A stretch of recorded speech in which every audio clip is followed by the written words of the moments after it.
আসসালামু আলাইকুম। সময়ের সেরা ফিল্ডিং দল নিউজিল্যান্ড। এটা কি আপনি দ্বিমত করতে পারবেন? পারবেন না। সময়ের সেরা ফিল্ডিং দল নিউজিল্যান্ড। নিউজিল্যান্ডের ফিল্ডাররা অসাধারণ ফিল্ডিং তাদের ক্যাপাসিটি। আমরা দেখেছি ১ম ম্যাচে নিউজিল্যান্ড পাকিস্তানের ম্যাচে মোহাম্মদ রিজওয়ানের একটা ক্যাচ কিভাবে লুফে নিয়েছিলেন গ্লেন ফিলিপস। সেটার পুনরাবৃত্তি করলেন আজকে ভারতের সাথে ম্যাচে বিরাট কোহলির ক্যাচটা নিয়ে। এক হাতে অসাধারণ ক্যাচ, অসাধারণ। তারপর কেন উইলিয়ামসন নিলেন রবীন্দ্র জাদেজার ক্যাচ। আউটস্ট্যান্ডিং পারফরম্যান্স বলা যায় যে নিউজিল্যান্ডের ফিল্ডিং টিমে। দুর্দান্ত ফিল্ডিং টিম একটা নিউজিল্যান্ড সাথে আপনি নিউজিল্যান্ডের এখন শুধু না, নিউজিল্যান্ডের যে কোনো টুর্নামেন্টে দেখবেন তাদের ফিল্ডিং সাইড সবচেয়ে স্ট্রং বেশি থাকে, অনেক স্ট্রং থাকে। আমরা দেখতাম সাউথ আফ্রিকা আগে অনেক স্ট্রং থাকতো।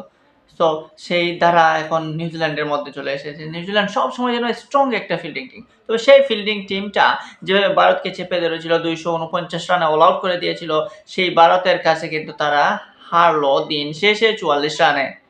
২০৪ রানে তারা অল আউট হয়ে গেছে। আর সেই অল আউটের মূল নায়ক কিন্তু বরেন চক্রবর্তী, মিস্ট্রি এই লেগ স্পিনার। যখনই সুযোগ পান ভারতকে ভালোই সার্ভ দেন, ভারতকে একটা ভালো জায়গায় নিয়ে যান। যেমন আজকে, যেখানে সবাই ভেবেছিল যে হয়তো ভারত হেরে যাবে, ২৪৯ রান সেটা নিউজিল্যান্ডের ব্যাটার অনায়াসে নিয়ে নেবে, যেটা আমরা বাংলাদেশের সাথে দেখেছি, পাকিস্তানের সাথে দেখেছি নিউজিল্যান্ডের ব্যাটাররা কীরকম চেজ করে। কিন্তু সেই চেজটা ঠিকঠাক এগুচ্ছিল যখন ইয়ং আউট হয়ে গিয়েছিলেন। কেন উইলিয়ামসনের সাথে মোটামুটি ছোট ছোট পার্টনারশিপ করে ফেলছিলেন লাতাম বা ড্যারিল মিচেল, কিন্তু সেটা দীর্ঘস্থায়ী হয় না। এক প্রান্ত কেন উইলিয়ামসন আগলে রেখেছিলেন, ৮১ রানে দুর্দান্ত ইনিংস খেলেছেন, কিন্তু সেই ইনিংসটার সাথে অন্য যে একটা প্লেয়ার তাকে সাপোর্ট দিবেন সেই দ্বারা তাকে নাই। সেখানে বরুণ চক্রবর্তী ব্রেক থ্রো এনে দেন, বারবার বরুণ চক্রবর্তী 5 অর্জন করে নিলেন। মিস্ট্রি লেগ স্পিনারের দুর্দান্ত বোলিং, সাথে আকসার প্যাটেল, হার্দিক পান্ডিয়া দারুণ বল করেছেন। সো বলা যায় যে ইন্ডিয়া এই মুহূর্তে সেমিফাইনালে মুখোমুখি হবে অস্ট্রেলিয়ার। সো অস্ট্রেলিয়ার সাথে জানেন ভারত সবসময় কিরকম দুর্বল। ভারত সবসময় একটা বড় ধরনের একটা চ্যালেঞ্জের মুখে থাকে। আমরা টেস্ট বিশ্বকাপেও দেখেছি, কিংবা আমরা যদি ২০১৫ বিশ্বকাপ দেখি সেখানেও দেখতে পারবেন সবসময় অস্ট্রেলিয়ার সাথে টুর্নামেন্ট আসলে ভারত আলাদাভাবে একটা প্রেশারের মধ্যে পড়ে যায়। তবে এবার ভারতের একটা সুযোগ রয়েছে, কারণ এবার অস্ট্রেলিয়ার যে পেস অ্যাটাক, অস্ট্রেলিয়ার যে বোলিং অ্যাটাক, সেটা কিন্তু অন্যান্য বারের তুলনায় এবার বোলিং অ্যাটাকের অভিজ্ঞতার দিক থেকে অনেকটা দুর্বল।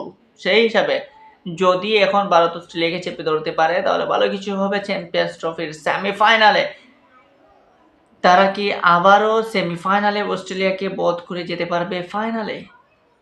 যাই হোক, এখন আশায় থাকি, দেখা যাক কি হয়। কিন্তু আসলে ইন্ডিয়া এবং নিউজিল্যান্ডের ম্যাচটা ছিল আজকে উপভোগ্য। নিউজিল্যান্ডের যেভাবে চেপে ধরেছিল ইন্ডিয়াকে, একসময় আমরা ভেবেছিলাম যে আসলে বাংলাদেশ তো খারাপ খেলে নাই, বাংলাদেশ তো ভারত যদি নিউজিল্যান্ডের সাথে ২৪৯ রানে অল আউট হয়ে যেতে পারে তাহলে আমরা বাংলাদেশ তো আরও বেশি করেছিলাম, সরি ২৪২ মেবি এরকম করেছিলাম। তো সেখানে আসলে নিউজিল্যান্ডের বোলাররা বেটার, কিন্তু আসলে নিউজিল্যান্ডের বোলাররা বেটার ঠিক আছে, কিন্তু বাংলাদেশের বোলিংয়ে যেভাবে ব্রেক থ্রো আনে দেওয়ার কথা, যেভাবে উইকেট নেওয়ার কথা, সেভাবে বাংলাদেশের বোলাররা পারে নাই, কিন্তু ইন্ডিয়ান বোলাররা সেটা পেরেছে। ইন্ডিয়ান বোলার বিশেষ করে লেগ স্পিনার বরুণ চক্রবর্তী অসাধারণভাবে তার দায়িত্ব পালন করেছেন। আকসার প্যাটেল, রবীন্দ্র জাদেজা, হার্দিক পান্ডিয়ারা দুর্দান্তভাবে ব্রেক থ্রোগুলো এনে দিয়েছেন, ফলে জয় পেয়েছে ইন্ডিয়া। তাই অপেক্ষা করুন, দেখা যাক সেমিফাইনালে কি হয়।